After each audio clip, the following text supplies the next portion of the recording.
Hello kaibigan, nawala ba ang cellphone mo at kasama ang SIM card na nakaregistered sa GCash account mo? Bibigay ko yung ilang mga bagay na kailangan mo malaman at mamaya ibibigay ko din yung solution.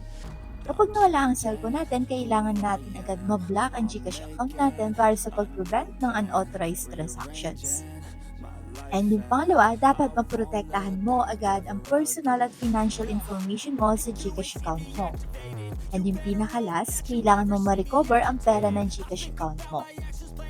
At para magawa natin lahat yung tatlo na yan, first, pupunta tayo sa may Chrome and magsasubmit tayo ng ticket.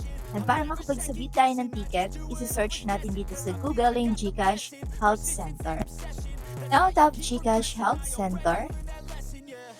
And here, itap natin itong 3 dash dito sa may taas. And itap natin yung Contact Us. Tap Chat with Gigi dito sa may lower part.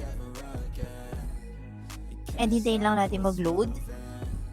And dito magta-type tayo ng submit ticket para mabigyan tayo ng form ni GCash na kakailanganin naman natin ilagay yung mga information sa ating account na kakailanganin nila. Okay?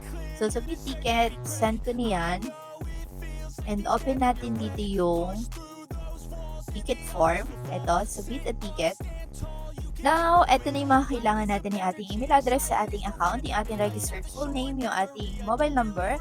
Then dito sa ating concerned category, tap lang natin dito yung arrow para makapili na tayo and hanapin lang natin yung ating problem dito. So in our case, select natin tong I lost my SIM card or phone. Yan. Tapos mag-a-add na lang tayo ng other information dito sa may concern box kung saan i-indicate natin na kung pwedeng palitan yung ating email address dahil yung email natin na ginamit natin sa ating GCash ay nakalagin doon sa ating device na nawala, okay? Then, bibigyan ko kayo ng sample letter kung saan pwede nyo baguhin or pwede nyo din pagbasihan, okay?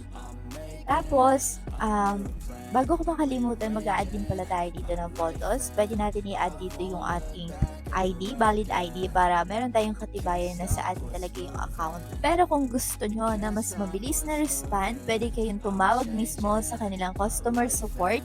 Alright, hanggang dito na lang ang ating tutorial for today. Pero kung meron ka pa rin katanungan, ilagay mo lang yan sa ating comment section at syempre bibigyan namin yan ng kasagutan. See you around, kaibigan.